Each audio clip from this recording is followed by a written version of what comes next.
With their backs against the ropes, the Mariners come through with one hell of a response. And as a result, they live to fight another day. Let's talk about it here on the Locked On Mariners postgame show. Colby, hit it. You are Locked On Mariners, your daily Seattle Mariners podcast. Part of the Locked On Podcast Network, your team every day. Ahoy, sailors. It is once again Tuesday, September 26, 2023. This is Trident and Colby Patnett for the Locked On Mariners postgame show. Thank you so much for making us your first listen after the game. Subscribe, like, and turn on alerts if you're watching on YouTube, or subscribe and leave a 5-star review on your preferred podcast platform if you like what you hear. And if you're part of the crew and rock with us every single day, let us know in the comments below. We'd love to hear from you, especially after a big Mariners win. And if you want to hear from us even more, please consider signing up for our Patreon. You can now get a free 7-day trial to check out the show. The link, as well as our social accounts, is in the description of this episode. The hat stays on, folks. 6-2, the final score from T-Mobile Park. Mariners beat the Astros to pull back within half a game of Houston, and will look to reinsert themselves in the third and final wildcard spot in the American League in tomorrow night's series finale. Colby, a lot to unpack here with this one, but to start things off, just your general thoughts following the biggest win of the Mariners season thus far. Yeah, they didn't play that well. Now, let's be clear about this. Houston helped them out a lot tonight, but and we will take it. Yeah, absolutely, you will. Yeah, it was kind of an interesting night because Javier was not good. And the offense, they got his pitch count up, and they were certainly having better quality at bats than they were last night against Verlander. But they really were still kind of lacking that big hit to kind of like put the dagger.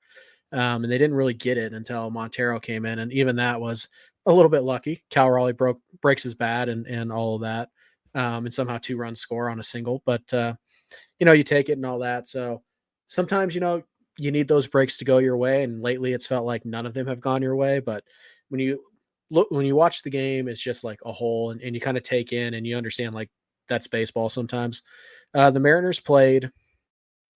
They played a much cleaner game than Houston certainly did. So that's the big difference. But I think the storyline coming out of tonight's game is probably George Kirby. We talked about earlier today, or yesterday, if you guys are listening to this later, about how you really needed playoff Luis Castillo to pitch last night, and you didn't get it. And that was a huge disappointment.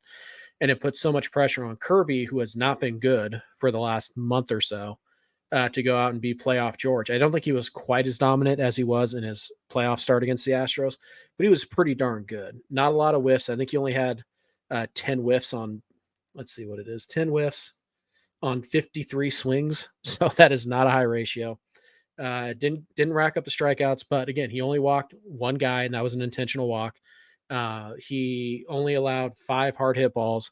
You look at the average exit velocity on his slider, his sinker, and his four-seamer, all of which he threw pretty equally. 31% slider, 31% sinker, 29% four seam. You look at the average exit velos on those, 82.3, 84.1, 85.8. A lot of medium and soft contact there. And that's, he was on the corners. The two-seamer riding in on the righties was a really effective pitch for him today. The slider breaking away was a really good combo to kind of deal with the righties in this lineup. So, he found himself in a lot of trouble in the first, got out of it big time. And that pretty much, saved the game more or less, because you just can't afford to play from behind when you're, stressing and you're putting, as much pressure on yourself as the Mariners are right now. So really after the first inning, he cruised through the second through fifth, and then the sixth, got a little bit of trouble. Teoscar made a fantastic play to kind of help bail him out. Overall, George was much better. It's his best start since the Baltimore start against a good lineup when the Mariners needed it. He gave it to them. We could nitpick. Again, not a lot of strikeouts, not a lot of whiffs. He only went 6 despite throwing just 84 pitches. And, it's you want him to go 7 so that you can save the bullpen a little bit. We can nitpick the start here and there. But for the most part, he was on the corners of the plate. He was able to move up, down, left, right, and he really had a good 3-pitch mix there. Only a couple splits, only a couple curveballs. It was just focusing on what was working tonight. That was the 2-seam slider combo, and he pulled it off really well. And it's, again, at some point you'd like for George to be the guy who goes out there and goes 7 and strikes out 9 and all that. But George is going to, teams are going to make contact against George because we've talked about this. His stuff is good, but it's not elite, and it plays up because of his great command. And tonight he had really good command, and that's how he was able to generate a lot of really soft ground balls and pop-ups. So really good night from George right when the Mariners needed it. Matt Brash comes in when Topa can't get the job done and just shoves. And then, Andres, he got 3 outs. Let's put it that way. That was exciting. Yeah. We needed a little excitement to prepare us for. Absolutely did not. Yeah, we needed to get prepared for tomorrow night, because tomorrow night is going to be anxiety inducing, but we'll cross that bridge when we get to it. So very good start for George. He had a very clear and concise plan tonight, and he executed it maybe not perfectly, but very, very well. 5 hits over 6 innings pitched. Just the 1 walk, like you mentioned, it was an intentional walk, though he did throw 3 balls to Kyle Tucker, so it was essentially a walk. 4 strikeouts on the 84 pitches, and only 5 hard hit balls given up. And the way that he was able to maneuver his way out of damage, or out of any damage done in the first inning, was very impressive. And that was really the Astros' one big chance tonight against Kirby, at least. And when he shut that down, he was able to cruise for the next few innings. I think the most pitches he threw from innings 2 through 4 was 11, something like that. He was really, really cruising from that point forward. Was a little surprised, that they, that Service went to the bullpen in the 7th inning. But they were able to work their way out of it. Matt Brash was incredible tonight. After Justin Topa really struggled, he hit Yainer Diaz on the knee and then gave up a couple of base hits, loaded the bases, and then Brash comes through. He gives up the sac fly, which is fine. Just keep it there though. And then he comes back to strike out Altuve. Had a nasty backdoor slider that was just awesome. And then gets Bregman to ground out. And at that point it's 5-1. I think you had no other choice here if you're Scott Service to ask Brash to go back out there and throw another inning. I don't know if I felt very good about going to anyone else there in that situation. I know that they had Spire warming up, and you have back to back. Yeah, you have Jordan and Tucker do up, but Spire's been a lot better against lefties lately than righties. Yeah. You don't have a day off for the next few days. But I think, more importantly is we talked about earlier in the week, what does Scott managing this like it's a playoff game? What does that look like? It looks like tonight. Yeah. When Brash goes 2 because he has to come in the 7th and get out of a jam. And then you look at the lineup card and you go, 3, 4, 5. Yeah, we're going to stick with Brash because the pitch count was good. And then you go, we're up by 5 in the 9th.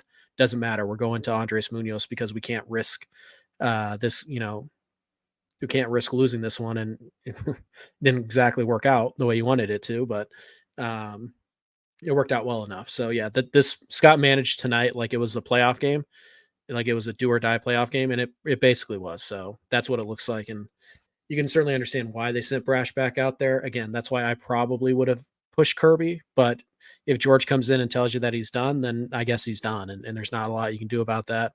He did throw a lot of pitches in the first, and he did throw a lot of high stress pitches in the second or in the 6th. So yeah, maybe that comes into play, but it is what it is. You had to win this game, and George and Brash did a lot of the heavy lifting for you tonight. Yeah. Awesome outings from both of those guys, especially Matt Brash. That was an incredible performance. Scott Service saying that was the most efficient 2 innings of Matt Brash's life. That feels like recency bias, but whatever. You remember the first time through the order against the White Sox in his major league debut? That was pretty efficient. That was but nice. Also, I think this was only the second time Brash has gone 2 full innings as a reliever in his career. So, not a lot of not a lot of comparison. So Yeah. Yeah, I'll have to check back on that. I don't think we've seen that much out of him in his young career, but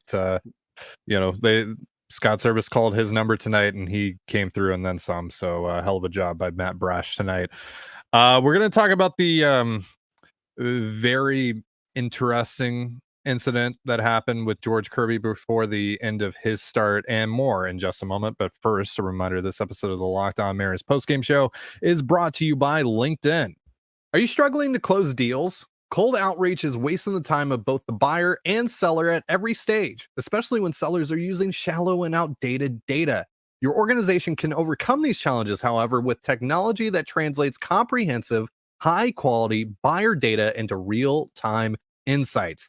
These deeper insights empower sales reps and teams to adopt the habits of top performers, which leads to better outcomes like more pipeline, higher win rates, and larger deals. We call this deep sales, and we built the first deep sales platform with the next generation of LinkedIn Sales Navigator. Right now, you can try LinkedIn Sales Navigator and get a 60-day free trial at linkedin.com/lockedon. That is linkedin.com/LOCKEDON for a 60-day free trial. Let LinkedIn Sales Navigator help you sell like a superstar today. Just go to linkedin.com/LOCKEDON to get started. And you're listening to the Locked On Mariners postgame show. Thank you again for making us your first listen after the Mariners 6-2 victory over the Houston Astros. Tomorrow is the biggest game of the season, and it comes down between these two teams. You can catch all the action on the Mariners hometown broadcast with SiriusXM via the SXM app. I gotta, give a hand here to the Mariners.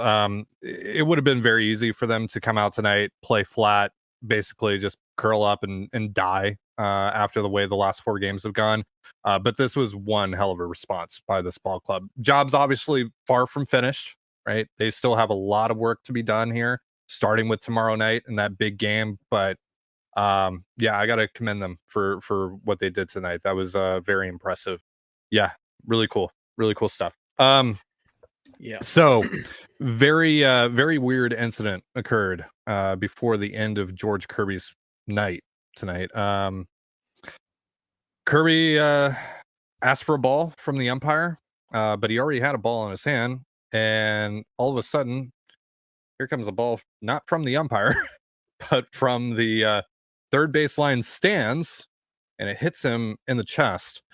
There were a lot of Astros fans on that side of the stands because that's obviously where the Astros dugout is. But it wasn't an Astros fan, at least, that we know of. Maybe it was someone undercover, but they were wearing a Jared Kelenic City Connect jersey, and they were promptly asked to leave the premises. Let's just put this out there right now. If you're throwing the ball back on the field, you're a loser. I don't care if an opponent hit a home run. I don't care if it's a foul ball. You're pathetic. You're a loser. Give the ball to a kid if you don't want it. Like, seriously. And this idea that, like, oh, the fans were egging me on to throw back on. So what? What are you proving? Does the home run not count because you threw it back? Do you think the Mariners are like, oh wow, look at that arm, we should go sign him to a contract? You're an idiot if you throw anything on the field, especially a baseball. That could hurt somebody. You're a moron, and you should be banned for life from every stadium because that is reckless and stupid. You're not cool. You're not funny. It's pathetic. You look like an idiot. I know those seats weren't cheap. So, I'm sure you got a nice little slap on the wrist, but if you're listening, you deserve a lot more. And just know that I think you're pathetic. Give the ball to a kid if you don't want it. Sure. Yeah. So just disgusting behavior by that fan. Again, just can't wrap my head around why anyone would do that in that situation. What's the win there? Yeah, I don't know. Yeah. What, you're going to get banned from the stadium forever and possibly every stadium in Major League Baseball forever? Like, okay. Playing stupid games, win stupid prizes, I guess. Whatever. So yeah, really dumb. Wanted to acknowledge that, though. A lot happened in this game. But yeah, man, this was a hell of a win for the Mariners, like I said.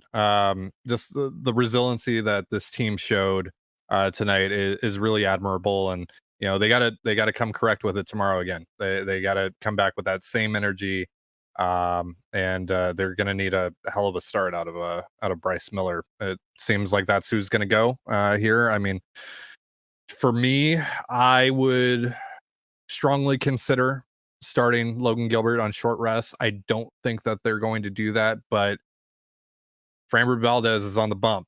Dylan Moore and Sam Haggerty are probably going to be in that lineup, but I know that Haggerty has been overall pretty good numbers wise lately, but I don't have a ton of faith in this offense scoring multiple runs against Framber Valdez tomorrow night.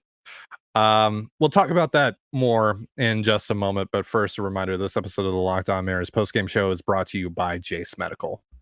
Modern medical care and treatment are important, but our global supply chains are fragile. Things like pandemics, natural disasters, and foreign travel may cut you off from the treatment you need. Jace Medical is your solution for that. Just fill out our online form and one of our board-certified physicians will review it to determine whether medications are safe and appropriate. Then they will send your prescriptions to one of our partner pharmacies where your Jace order will be filled and mailed directly to your home. Everyone should feel empowered to care for themselves and their loved ones during the unexpected. That's why Jace Medical offers the Jace case. Save more than $360 by getting these life-saving antibiotics with Jace Medical plus an additional $20 off by using the promo code LOCKEDON at checkout on jacemedical.com. That's JASE medical.com. And you're listening to the Locked On Mariners postgame show. Thank you again for making us your first listen after the Mariners 6-2 victory over the Houston Astros. You can catch the final game of the series tomorrow night on the Mariners hometown broadcast with SiriusXM via the SXM app. So, yeah, speaking of that game, I don't know what you do here if you're Scott Service. It's because you're going to need to win some games against Texas as well. So sacrificing a Gilbert start in that series isn't really ideal either, especially for the sake of pitching him on 4 days rest instead of 5 days rest. 3 days rest instead of 4 days rest rather. Yeah, I just because this feels like if you're going to win this game tomorrow night, you're going to win it 2-1. I just, again, considering who's likely going to be in the lineup against the lefty, it's also Framber Valdez. He's very, very good. I know he's had some bad starts here and there, especially one against the Mariners down in Houston, but overall he's been very good. I just feel like if you're going to win this game, it's probably going to be 2-1 or 3-2.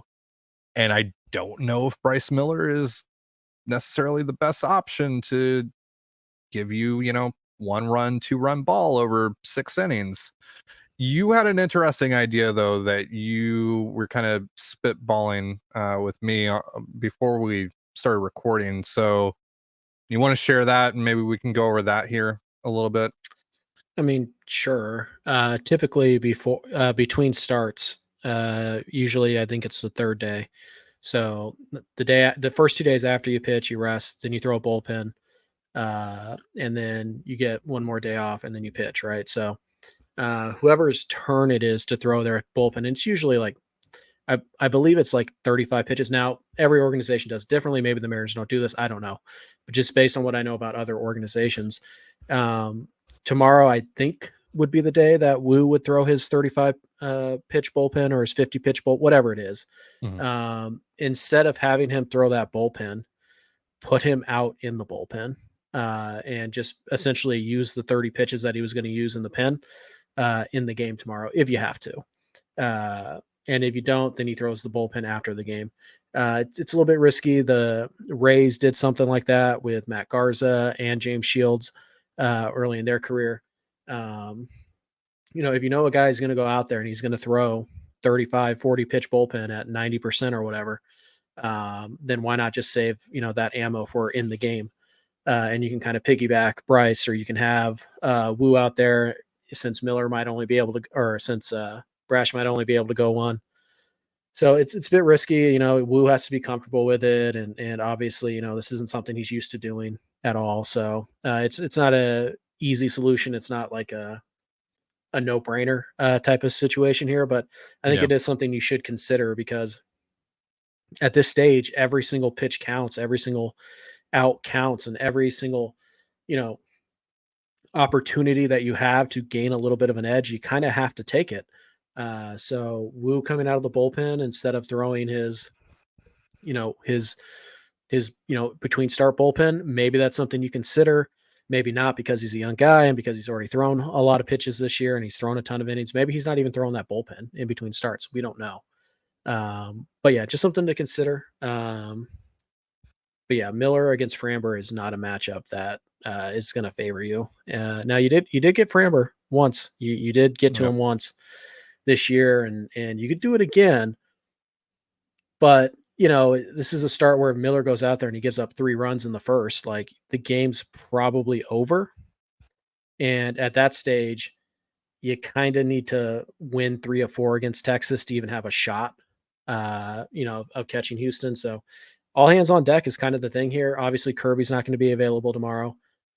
Maybe Gilbert is available tomorrow for, 20, 25 pitches, and then you start him on normal rest. But it's a little bit of you're in a tough spot because Miller's not the guy you want taking the ball. And tomorrow's game, as weird as it is to say, is more important than Thursday's game, because if you win tomorrow, Thursday's game will either leave you in a tie heading into the weekend, or it'll give you a 1-game lead.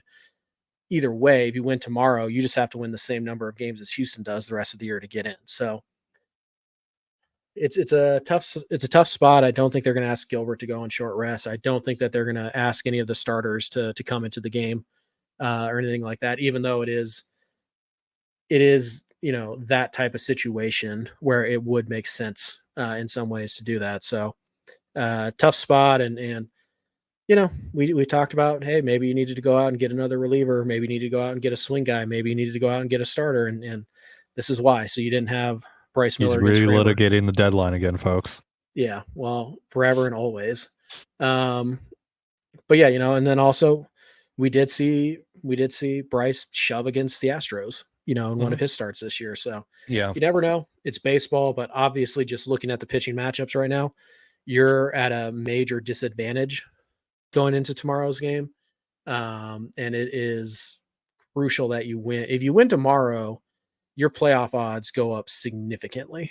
Right. If you lose tomorrow, I mean, it kind of makes Thursday a must. Like, do you really want to be in a position where you have to win 3 or 4 against Texas to even have a shot, at winning a playoff spot? Probably not. So tomorrow's game is absolutely crucial. So I think you have to kind of consider anything and everything has to be on the table.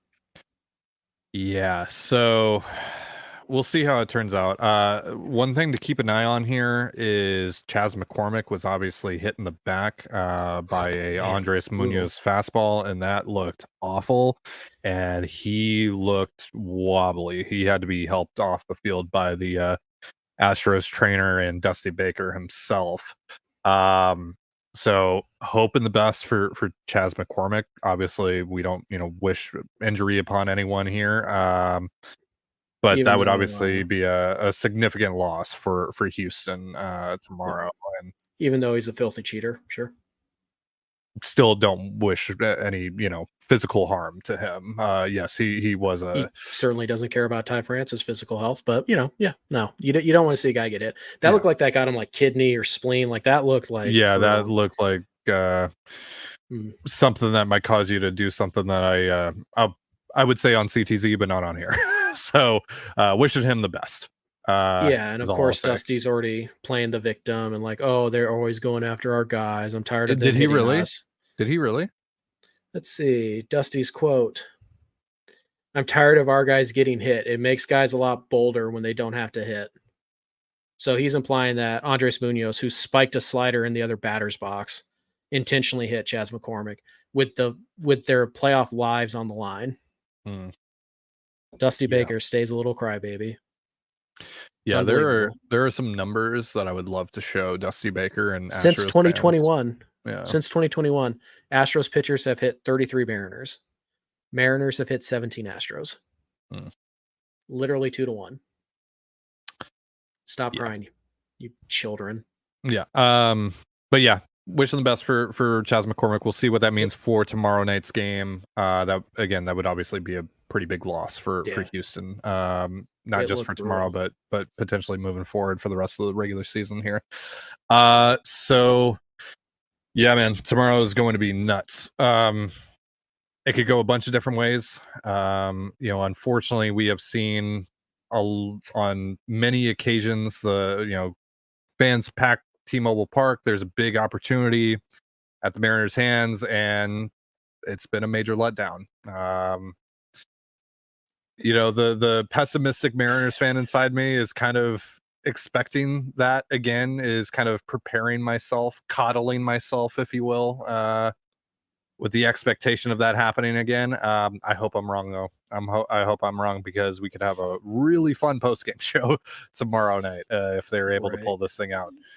Yeah. The hope is obviously that the Mariners kind of ride the wave of momentum tonight, and Yeah.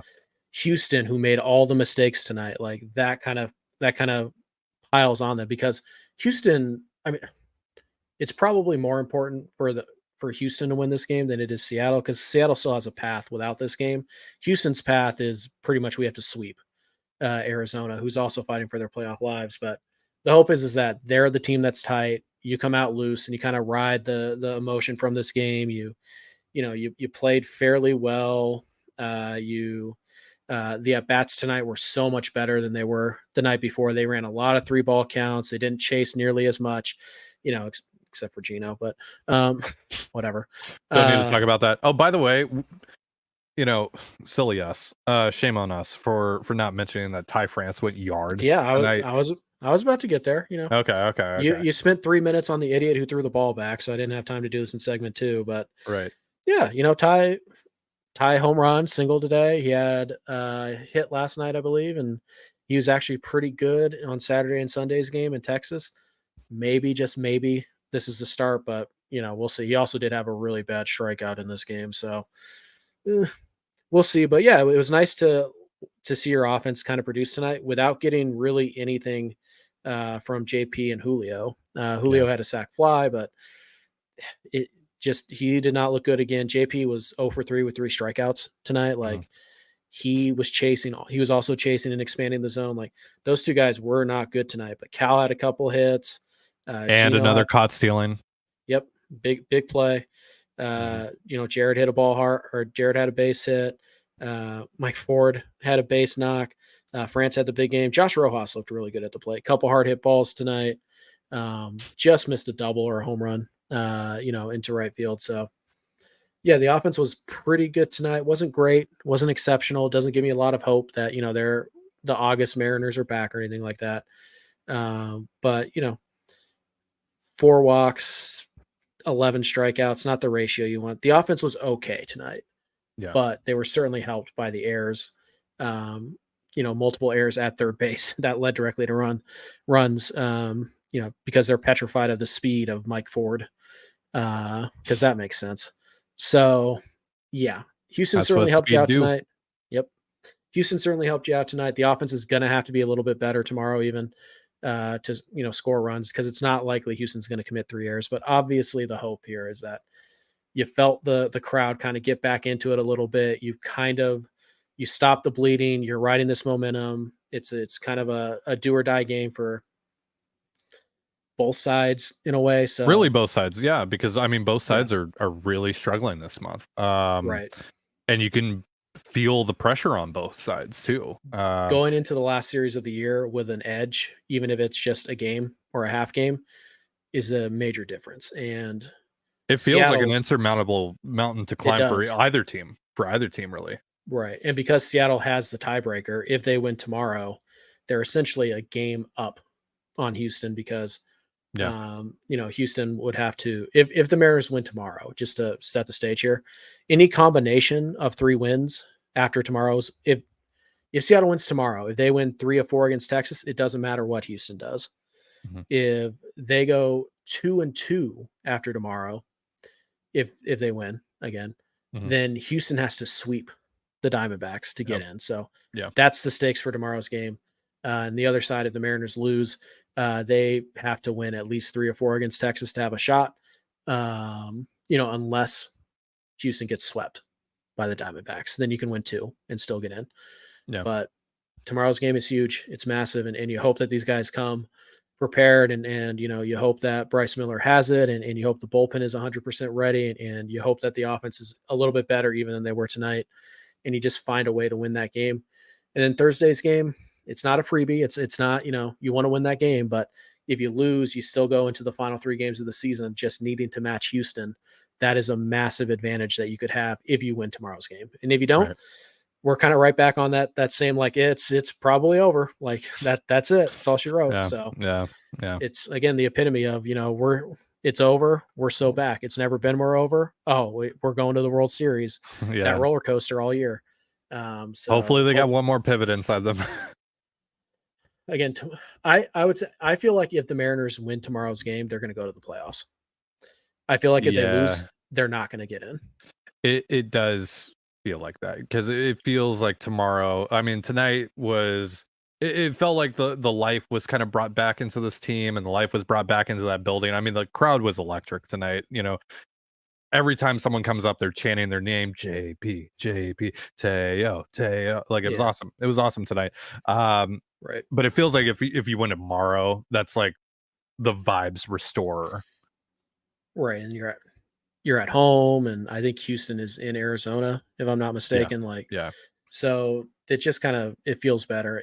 Tonight felt kind of like it was it was like the pivotal game of a 7-game series. And it's like, hey, we're down 2-1. If we win this, then it's a best of 3, anybody's ball game. If we lose, we're down 3-1. And while we still have a shot to, win this series, it's going to take a little bit of a miracle. There's a reason it doesn't happen that often. So tomorrow's game is huge. And I mean, we can't understate that. Tonight's game was huge. And it's just fun. Tonight was the biggest game. Tonight is the biggest game of the year. Well, guess what? Now it's tomorrow's the biggest game of the year. And then guess what? Thursday, if you win tomorrow, probably not the biggest game of the year. But then Friday, Saturday, Sunday, biggest game of the year. So it just kind of compounds on itself. So hopefully they win tomorrow. They need it. I feel like whoever wins the game tomorrow is going to be the last team in the American League. But agreed. We'll see. Agreed. We'll leave on this note. This comes from Jim Mueller on Twitter. Of note in the clubhouse, there is new decor over Eugenio Suarez's locker. A neon sign that says "Good vibes only." I need that sign. Give me that sign. Bat? I will plaster it behind me prominently. Dude, you can buy one. They're on like Amazon. Oh, really? Oh, yeah. Like that is not like a custom made sign. Well, maybe that one is, but like I know you can get one that says "Good vibes only." Well, I'm pretty sure I've seen them at like TJ Maxx. So. Oh, really? Oh, well, I might need to visit Amazon.com here. No free ads. All right, so that's going to do it for us. Appreciate you guys tuning in. Hell of a win tonight by the boys, and hopefully they can do it again tomorrow night. Thank you so much for joining us here on the Locked On Mariners postgame show. For Colby Patnode, I'm Trident Gonzalez. Be sure to give us a follow on Twitter at LO_Mariners. You can follow me at Dane Gonzalez, it's DANEGNZLZ, and Colby at CPAT11, that's CPAT11. You can also find all that stuff in the description of this episode. And thank you again for making us your first listen after the Mariners 6-2 victory over the Houston Astros. Again, you can catch the final game of the series, the biggest game of the Mariners season thus far, on the Mariners hometown broadcast tomorrow night, SiriusXM via the SXM app. Have yourself a beautiful baseball evening, and we'll see you next time. Peace.